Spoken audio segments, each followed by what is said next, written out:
push-pull actually works? Well, hold on.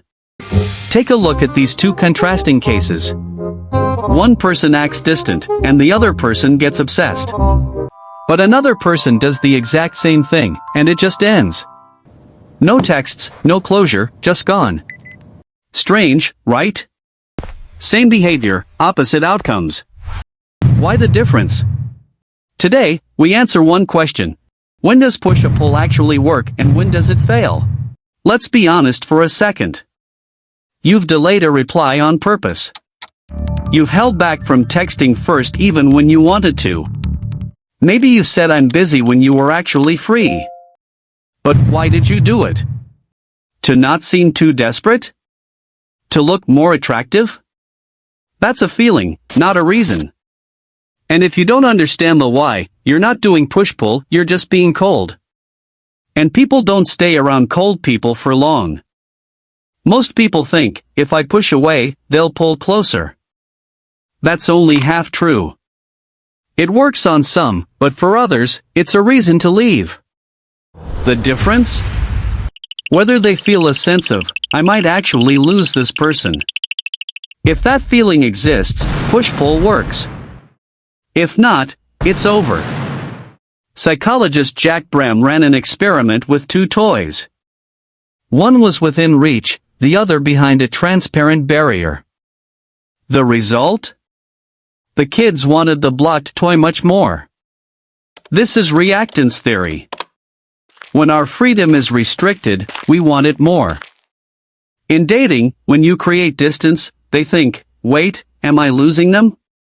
That's when you become a mystery they want to solve. But remember, if the barrier is too high and there's no hope, they'll just stop trying. Now, let's look at Cialdini's cookie experiment. Same cookies, 2 jars. One has 10, the other has only 2. Which side do you think people found more appetizing? People consistently chose the jar with 2. Why? Because the brain equates scarcity with value. If you're always available, you're low value in terms of priority. If you're scarce, you're high value. Scarcity creates anticipation. The moment they wonder, will they text back today? The game has already started. So, what's the actual formula for success? It's simple, but most people do the opposite.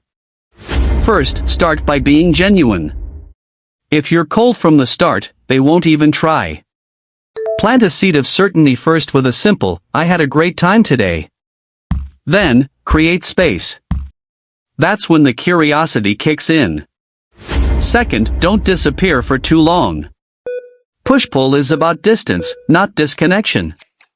After a couple of days, reach out naturally, you crossed my mind today. It's a signal that the door is still open. Third, stop the pressure. Asking why didn't you reply is a chase. Saying text me when you're free slightly smiling face gives them a choice. Don't make them feel hunted, make them want to come closer on their own.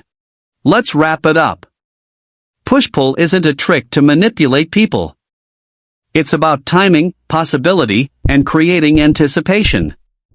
Ask yourself, are you only pushing, or are you also pulling them in? But here's the thing.